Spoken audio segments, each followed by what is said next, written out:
Yes, ladies and gentlemen, our guest today is a Māori of Cook Island descent, a father who's also into business and property, and a fun fact, first actually signed with the Melbourne Storm, but now wears that #1 on his back for the greatest club in the world, the Warriors, and the Kiwis as well. Our guest today, Charnze Nicoll-Klokstad, brother!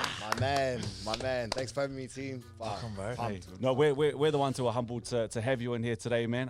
Bro, let's go back to the start. Obviously, we're going to get to the fun part, and last year, you guys with the Warriors and everything you guys did and coaching and just the unreal year you had. But, man, let's go back to the start. Let's go to young you and where you're from and kind of just tell us a little bit about yourself. Yeah, so I grew up in Kingston, Mount Albert area, and Just up there. Yeah, just literally up around the corner. Bro. Just up the road. So now it's good being back home, bro. Being able to see a few familiar places and remember when you were a kid doing all those things. But yeah, I was at a few clubs, so I just claimed my very first club, that's City Newton Dragons. Started off there. My old man sort of paved the way, I guess, for me and my family, my brothers, moving over from rugby union to rugby league. So just started my journey there, went and hopped around a few clubs. Bro, you name it, I've probably played with them. And then 15, moved over to Australia, Melbourne, where I linked up with Alterna Roosters and was lucky enough to get, I guess, a letter from the 18s coach at that time, Kim Williams, and he just invited me over to training. And bro, one thing led to another, made a few cuts, was lucky enough to make the round 1 team and haven't looked back, bro. 2 years SG ball, 2 years 20s with the Melbourne Storm, and came back home for my first stint with the Warriors. Did a few years there, managed to I guess, achieve a dream. Took a few goals, make my NRL debut for the home club, and played 7 games there before going to the Canberra Raiders, learning my trade, and now I'm back home where it all started. Yeah, wicked. Can I start with your name? It's such a cool name, Charnze. How did you get your name? Yeah, what does it mean? So my old lady, before she had me, my auntie Suzanne, she was sick with cancer, and she just pretty much asked if she could name me before she passed away, and yeah, so my auntie named me Auntie Suzanne, and it was because she never had a chance in life. Wow. Yeah, so that's the origin, and Wow. I'm real close. Yeah. Got that connection with my cousins, her kids, I think, through that, and even though I didn't really get to meet her, I feel quite connected to her. Bro, it's a special story, man. Oh, that's a great story. I didn't know that. Yeah, run us through the family as well. So obviously, that's a big shift when you're going over at the age of 15, because you're going through puberty, and you got all your friends here, and you have that big shift. Was the shift just for league to go and chase the dream, or that was like the family and we're moving over? Nah, bro. So I'm quite open, bro. I'm an open book. My mum had spent some time in jail, and my family was struggling, man. My dad, he was doing his thing, bro, trying to juggle, working and being a dad, taking care of all us kids. And my brother, he pretty much just bought our tickets, said you're coming over at the end of the year. And we just started selling up things, had to let my mum know, which was probably the hardest thing about that at that time. Right. And made our way over to Melbourne and tried to create a life that was, I guess, a little bit more sustainable for us as a family. And it just started to build from there. Dad eventually found a job, found our own house eventually, and attended schools and all of that sort of jazz, and it just led to rugby league. It all come back to rugby league, and all the opportunities that it's given me, it's pretty grateful. I don't want to brush over that, because that you're a young kid. You're obviously just trying to get to the next phase, and often for I know for some people who grew up with parents who maybe are going through that stuff, it's more the dad sometimes. But sometimes when you hear the mum, like, what was that like growing up with? Like, did that change things for you in terms of, how you saw things, or more inspiration or motivation? Or I guess now that I'm a bit older, I can look back and take a few learnings from what I experienced. But I think growing up, bro, I even now, man, I'm quite gullible, bro. So I just, hey, same, bro. Read that mum's on a holiday or something. Easy going, bro, easy going. Not really too sure what was going on. I think, just speaking out loud, I was probably didn't want that to be real. Yeah. I didn't want to you know, accept the fact that my mum did go to jail, and I think that's probably why it didn't really impact me that much. It did in certain periods overseas, bro, when you're talking to your mum, haven't seen her for, you know, I didn't see her for 2 years when I went over there. I guess that's when it sort of starts to sink in, but during that period, it was just, man, mum's gone away. Yeah, and I didn't care or want to know why. I sort of... It's mum, right? Yeah, It doesn't matter. Nah, She's always going to be your mum. You're always nah. going to love her. Yeah, it's still the same to me, bro. 100%. You know, I'll never look at that lady any differently. But yeah, it was a bit of a journey. I guess that was the main reason why I moved home in the first place, was to be closer to my mum. She had gotten out, I think, the last year before, or my last year of 20s. So it was a really big motivation to come home and be closer to her.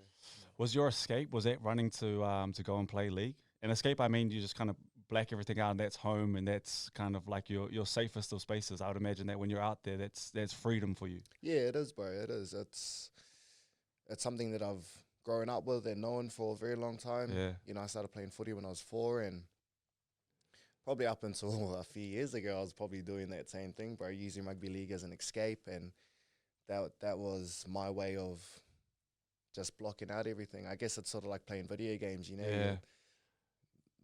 Time stops. Yeah, time stops, bro. The outside world doesn't matter, and that was rugby league. But I also knew that, you know, as I'm getting older, that wasn't healthy as well, bro. Yeah. It's... Oh, that's so good. It's I needed to feel everything that I was feeling, and because I was blocking it out with rugby league, I was blocking out other stuff too. So I was using rugby league as a way to block out the bad stuff, but then the good stuff, I wasn't really fully experiencing the good stuff.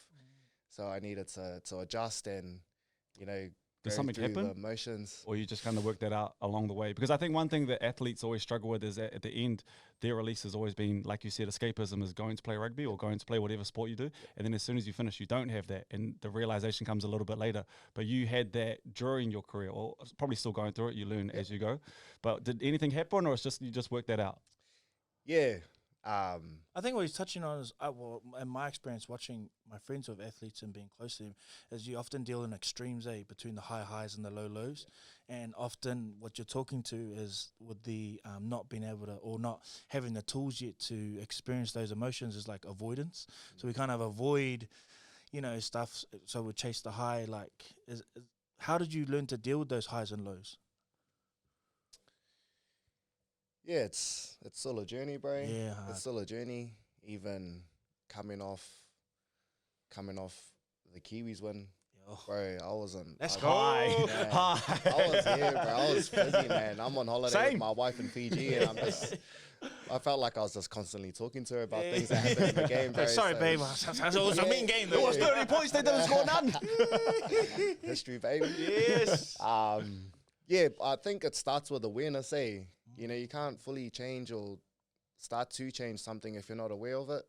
So I think for me, it was awareness, and, you know, even as little as a week ago, just catching myself, understanding that I've still felt a little bit on edge, just about that adrenaline rush, I guess. Being aware and, you know, what can I do to come down from that, or just be present. So I guess it's just like 3, 2, 1. You know, I'm in the studio with the boys.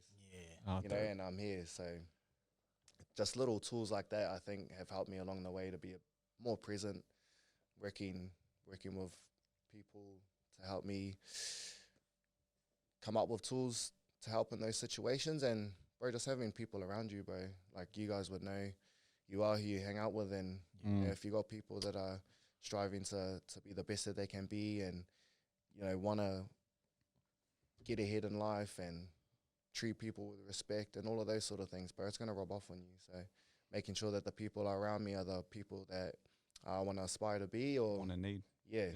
How that. Before we get into the sport, just because I do know a couple of people that know you, Jesse Elliott and Donovan, and I asked them about you, and they were like, yeah, he actually really likes to cook. Is that your buzz, bro? Like, what do you like to cook? Because, man, me and Brook, we like to eat. Oh, much pretty good, but What's your buzz on the cooking, Man, my bro? wife's gonna see this, bro. She's like, "You capping, man? You capping?" Well, none of it goes. Every time you guys are at life group, like you're cooking, so he's just like. Nah, it was more when I was in Canberra, Oh, yeah, living with one of the boys, bro. My wife just called me out on this like a couple of weeks ago, which was a crack up. Just cooking a little bit more, and I'm like, nah, just bolognese or Yeah. you know. She's like, man, you used to cook so much when you were in Canberra. You used to cook, and I used to FaceTime her cooking, bro. I used to, bro, just roasts or. Bro, come up with random things like lobster tail with garlic butter. Oh, you were living well over there. Oh, bro. We on that nice contract over there. With the lobster tail. Okay, you spark my interest. Come on. Oh, bro. Now my wife is gonna be like, bro. You make no lobster. Bro, I'm trying to improve. None of that here. I'm trying to improve my cooking. Like, if you could just, as man to man, like, what should a man have in his staples just to be able to cook the whānau?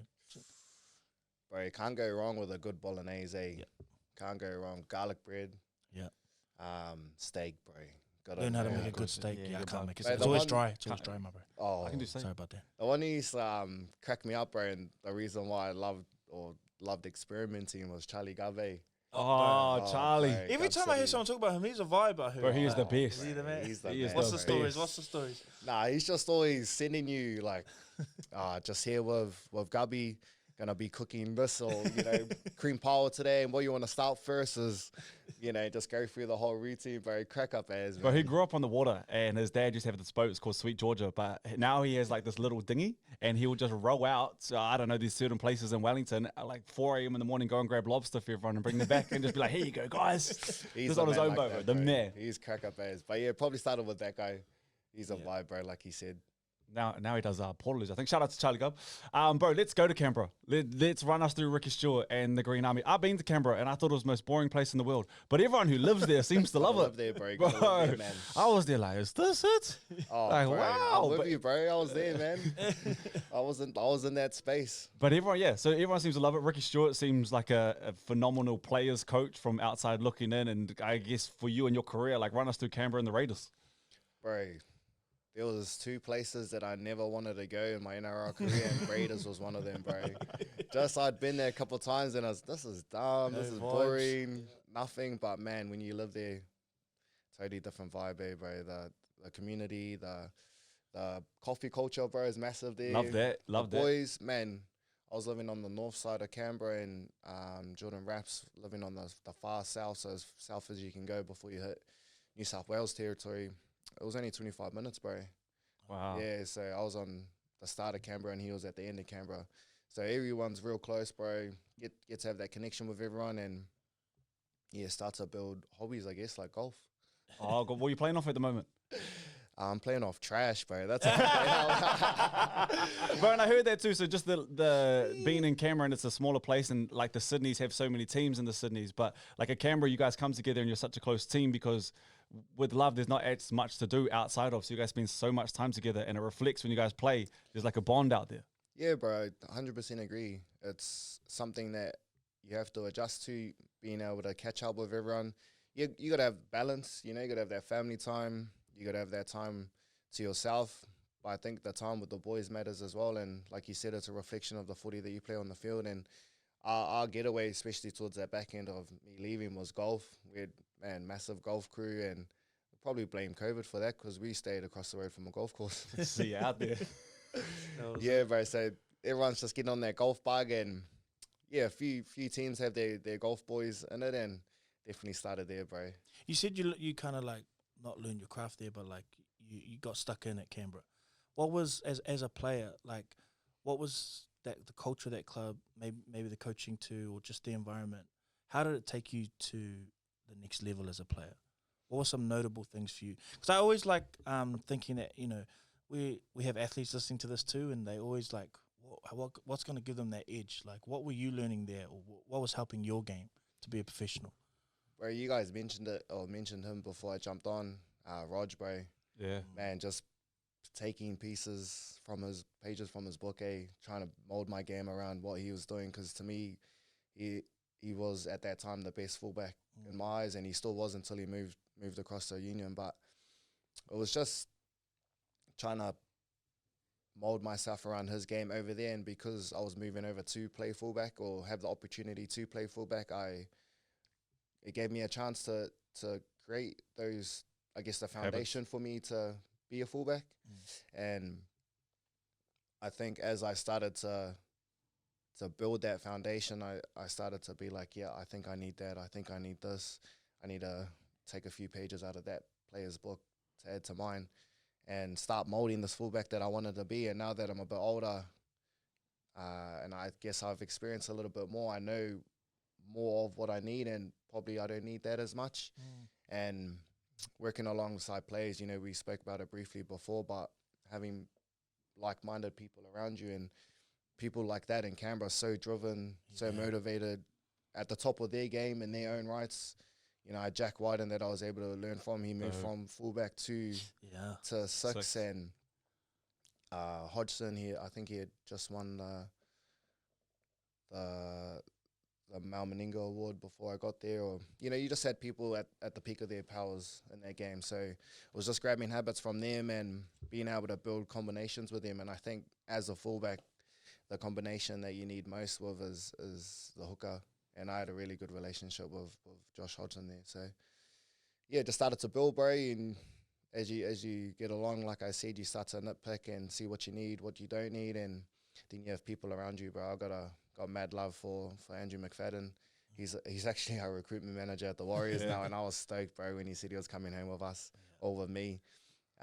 Sort of feel like I've been on done a good job. Yeah, sort of feel like I've done this whole journey with him, bro. He signed me to the Warriors.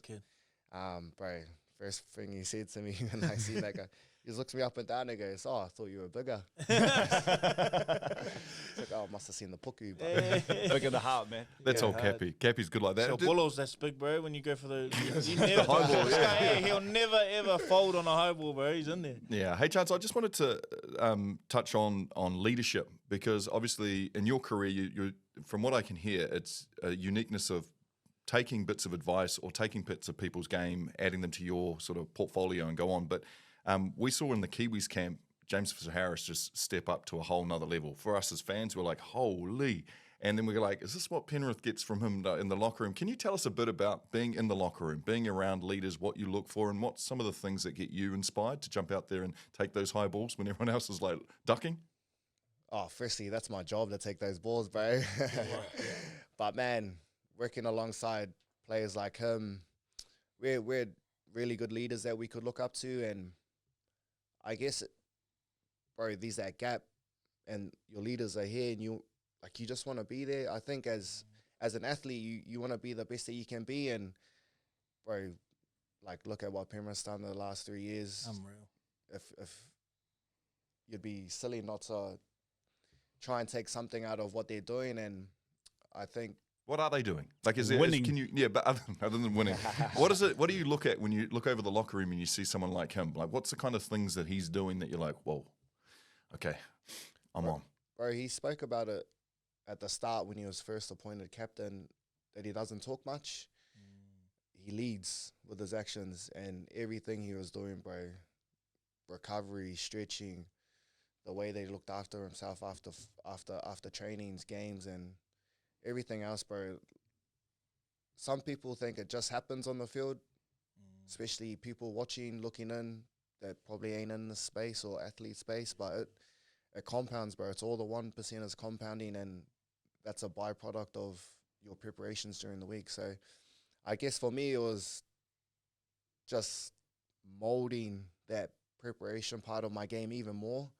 And I think, you know, he's from Penrith too, bro. Andrew Ripser, our coach, he just, bro, process, study, and man, it really helped my game, really dumbed it down for me. And it's actually not that difficult when you sort of, like, bro, we're just throwing the ball around, having fun. And like you mentioned before, it's just nitpicking all those qualities that you want to be, I guess, and start molding yourself as a leader. And you got to start with your actions first. That's where it starts. Yeah, now 2023 was a massive leap for the Warriors, and I know you're on time off now. I don't want you to have to dig too deep into thinking about this, but how does one Warriors step up again after it was such a leap from where they were before to where they are now? What are some of the things that run through your head, and how the team can keep improving and how you can improve your game? Bro, we're not too far, eh? Bro, we're not too Facts. far. Come on. Come on. Bro, if we just replicated like you want to evolve and be better and look for those small wins and margins that you can get during the year. But man, if we replicated this year for next year and just won those little moments, bro, like if you look at that Broncos second half, bro, they were kicking out inside their 40, 45 every set for the first 5 to 10 minutes.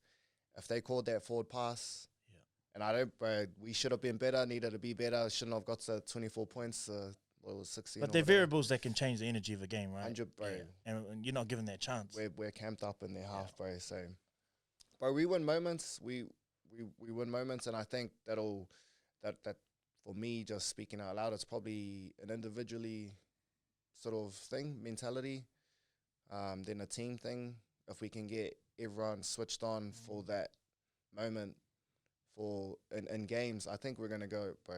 We'll go a long way, man. And that's all they spoke about. We spoke about after to jump to the Kiwis, we spoke about if everyone was on in the first game against Australia, like we felt we could have given them a real good shake-up, and that was just the chat all week. Everyone needs to be on 1 to 17, and bro, everyone was on, and that's a result of making sure that you prepare well, probably more upstairs than physically. But can we stay with the Kiwis for a second? Yeah. Because that was incredible. Yeah. Like, you put a 30-piece on Australia. They had an absolute squad. You watched, like, Fox News, and everyone had wrote in the Kiwis off. Like, for you in that week, in that moment, to put on that black jersey, have the one on the back, the squad that you had, no team has ever done that to Australia before. Like, how run us through those emotions, because you said you're on that high, but that hasn't been done before. Nah, I didn't know it was history, bro, till after the game. That's a fat donut to have for a long time. Oh, bro, for a long time. Yeah. But man, I just went straight over to fish, bro. And I felt so emotional way, bro. What makes you feel emotional in that moment? Well, for starters, bro, that was the first time I had been in there. True. Yeah. So that's a great start, bro. That's a great. Yeah. And then my roommate, bro, he was saying it took him 6 years, 6 years to beat Australia. So I think to do it in the way that we did it so dominantly, Clinical. first win, clinical, bro. All the boys were on. We played exactly how we wanted to play that whole game. The emotions, the build-up, being tense, and then just for it all to fall into place and get the dub, I think that's what created the emotion for me. And I think also just to cap off, just a mean year, bro. Yeah. Just a mean year, and to finish it like that, go over to our skipper, and bro, we hugged for ages. It was, bro, borderline sus, man. Okay. Yeah, man, It means bro, something, though. to fish went to break away, but the bro pulled me back in. Nah, it was mean, bro. It was mean. Embraced a lot of the boys, just sat in those emotions, and I guess at the start of the chat we spoke about being able to feel the good. Where I was able to 100% take all those feelings and emotions in, because, I feel everything else. Yeah. So, bro, it was so mean. Like, I want that, bro. I'm hungry, This year, bro. 2024, baby. Hunger, And we want Anzac. I saw Fish talk about, and we want Anzac Test back. Like, there's hunger, because I think we've seen our island nations, and it's been awesome to watch Tonga and Samoa, get the love through the game that those smaller nations, but we've kind of been missing that thing to really cheer about, and having the Kiwis. Like, is that something you want to see? Play more Kiwi games, test yourselves more against Australia? 100%, bro. We're only in camp for 4 weeks. Some of those boys get to rub shoulders with each other. Yeah, Origin. 5 to 6 weeks during the year. So it'll be a great opportunity for us to build combos again. And I think we need that as well as a nation, not only as a team, for us to gel and, combos and create more camaraderie and all of that sort of stuff, but as a nation, just to see what we've been able to, just to see what sport can do for a nation, bro. And I'll be honest, bro, I didn't really get into rugby union, but watching the final, bro, I felt a part of that. And bro, it made me just want to watch more of it, and I did, bro. I started watching union a bit more, just watching random games as well on TV, just in our rooms there. But that's what sport can Sports do. brings us together, eh? Yeah. 100%. Before we start talking about the wires, can you just run us through the haka? Do you guys just try out hearty each other? Because, bro, I'm in there with like goosebumps. Like, yes, I'm doing it with you guys. But it's Kiwi's just like, got that haka there, just like, are we like on a run bucks right now? Are we just going to run bucks right now? Is that us? Oh, bro, I think it was Blaze, having Blaze there, being able to just tap into tighten something. everything up a little bit, and our leaders, bro, man. go You didn't rewatch stare down that the haka. second game. Was that a talked about conversation? Yeah, Yeah. we just felt, bro, because we stood there for so long, and I think because, bro, I actually think Fish was meant to, like, Fish looked like he was like, what am I to? bro, Fish just went to walk to his spot because we had to kick off the other way or receive the other way, and then, bro, we just followed him. So I was like, That's that's what's happening right now. That's what's happening right now. Yeah, we got your back, Scud. We got your back. Go to Eugene, we're with you. But now we just wanted everything to be more about us than them and the face-off and everything else. So, bro, even just watching Fish lead that haka, bro, just at the tip of the spear, man. Nah, booty, bro. Bro, it does a hard, bro. Does a hard, eh? So now we just wanted to be tight, bro. Wanted to be more about us, bro. Bro, that was the first time, bro. I felt like I could have cried during the haka, eh? Dope, though. Bro, it was just so handies and so just present, bro. Not that you're not during the other hackers, but I just There's an It's a lot alignment tighter, with that bro. team in that week. Yeah, yeah, yeah. we were a lot tighter. Off the field. Bro, I'm getting obviously, goosebumps. and You're on just the talking field. about it, Yeah, bro. I got goosebumps. I got goosebumps tears in hearing my that. eyes when I was watching it. I was like, that We were was texting real each other like, powerful. ah! Hey, just finally, and we will, this is my final question, but I just wanted to know, and I'm confident you're probably equipped to deal with this, Charnze, because of we're hearing you speak, but media gets to tell a lot of the time the narrative of a player's journey. When you're all said and done, and I know it's a long way to look forward, but when you're all said and done, what would the narrative of Charnze be? Like, what would you want people to be saying? What would you want people to know about you as a player and as a person? Deep ones today, bro. Nah, just someone that other players loved playing with as a player.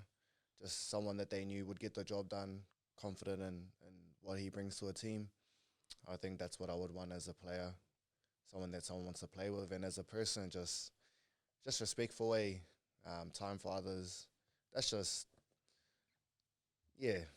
I try and be that person, not because it's something I want to portray, but just because it's the right thing to do. Mm-hmm. You know, people's got time for people like that. Not that I want people's time, but I you get don't it, man. you don't know other people's journeys and Yeah. stories, and it's good just to give someone an ear because it allows them to open up, I guess. So. Beautiful. That's Yeah, that was dope. Before you want to go, I do just want to talk about the Warriors season because we talk about sport. Oh, we and talk it's about power. Warriors. And what I actually enjoyed is I feel like it was like in a good way. It was kind of like a closed shop from us really knowing what was going on with the team. Like Andrew Webster, Incredible. it was kind of like you guys were locked in. Whatever you were doing, you know, you'd have your press conferences, but there wasn't heaps of cameras in there, heaps of people having opinions, and it was just like you'll see our work on the weekend, and then you can go talk about it. But without going behind the curtains too much, for you as a player being a part of this team this year, that honestly, I felt like All Blacks had a great end to their campaign, but it was like New Zealand's team this year. You know, it really felt like, and I talked to Marc about it. I said, you know, I've never really bothered to look at the crowd on the Jumbotron.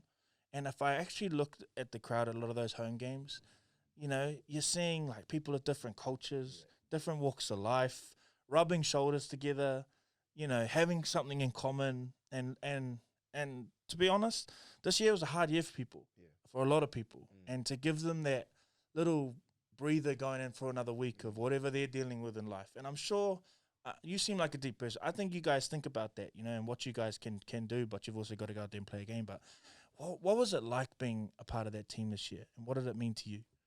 It was crazy, bro. It was crazy. You started with our fans, and bro, I think we got like 18K, bro, at least. And I'm being modest, bro, at our home games. And Oh, you're selling those bad boys out every time. We was there. Bro, we did a mean this year, and then to go overseas and have people supporting as well, bro. And like you said, people are doing it tough, bro. Some people, some businesses, bro, are still feeling the aftermath of COVID, bro. And I was actually just talking to someone about it, man, today, and it's crazy. People from different walks of life, don't know what they're going through, but for them coming to a game, seeing them cheer us on like that, bro, it's man, it was mean, and to be able to run out and I guess come back a different player too, a different role in the team, to be able to experience that with the boys that had been there previously. Some of my mates, you know, Jazz and Bunty, and, you know, they're well-established Warriors players now, but being able to experience that with them, because before, you know, I was sort of in cup and on the outskirts, and, bro, being able to rub shoulders with SJ and all of that sort of stuff, bro, it's just made running out even more special. I think the journey to get there, what I went through last year, makes each moment that much sweeter. And bro, you really can't put into words the feeling, bro. If you just, that's crack up, bro. You sort of have a little laugh when you're running out and with the boys, because you're just like, bro, what is going on, man? We have a little giggle, bro, seeing like when the lights go out and all the parties, and I'm like, bro, you don't even get to see that on TV too, so I'm not going to experience that at all. It's the best, man. It's the best. You should try it one time. It's great. Oh, man, but experiences like, say, the Knights game. Yeah, that was the incredible. Final, bro. Man, I don't remember Mount Smart turning up like that for a Warriors game. So to be a part of that, to be able to create memories for people, you know, we might be inspiring the next generation of Warriors players. You are. And, bro, it comes with success. So that's at the forefront, bro. You got to be successful you got to win. You got to win firstly, and it's a byproduct of everything else. As a player, was there a pivotal moment in the season where you're like, things turned for you guys? Was there any moment in training or a game? We've heard Sean talk about the Sharks game or the Cronulla game. He felt like there was a switch there. There was I think it was raining. That was kind of the start of the up the wires. It's probably always an accumulation of a lot of things. But was there any pivotal moment for you where you're like, I think we got the boys in on this? Like, there's something we're doing here. I think for me, bro, it was probably the season's going mean, sweet as we get to Magic Round. Oh, bro, we lost to Melbourne the week before, actually. Yeah. And then we went lost. I lost before the Melbourne game too, actually. So we went 3 losses in a row. But it didn't feel like we lost.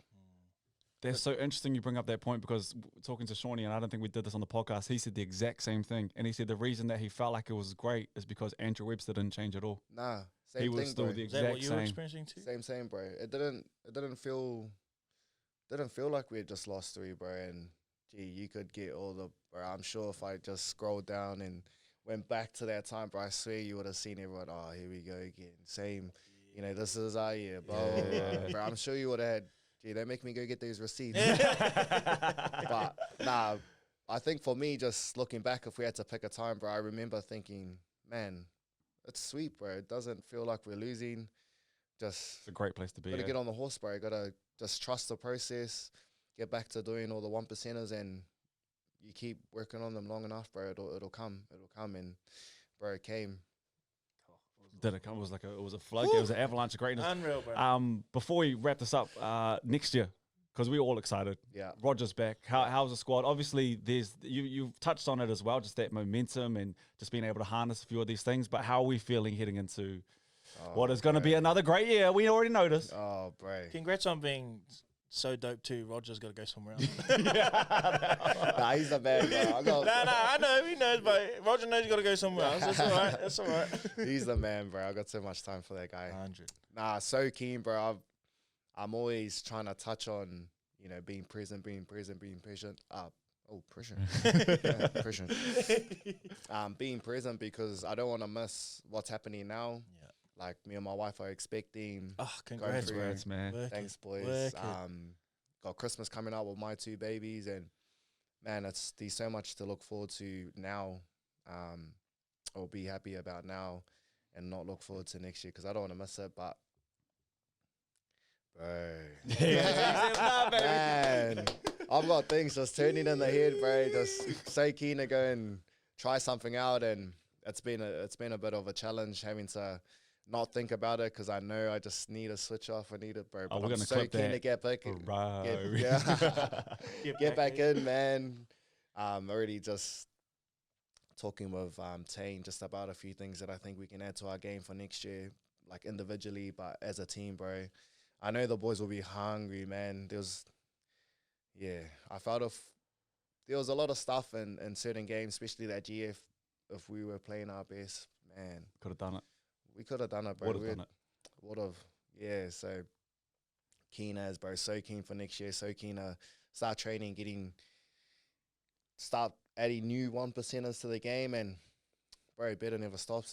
Just wanna take the game to the next level and go again with the boys.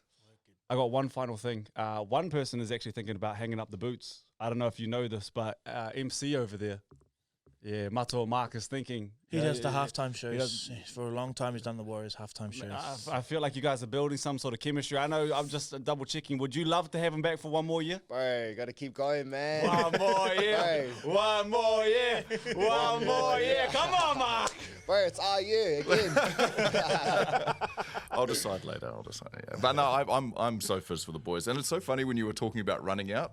Because that's when we're just finishing. Yeah. So you guys are giggling. We're like, I don't know. Hope everyone's been entertained. So the difference in energy as we cross paths is funny. Charnze, thank you for your time. Legend, bro. My favorite Great part story. is you just reflecting on, as a player, you want to be someone that other players want to play with. I think that speaks to your humility and where you're going. And just thank you for your time, bro. Appreciate it. Nah, shop boys. Work it. Up to us. Up to us. Every year, baby.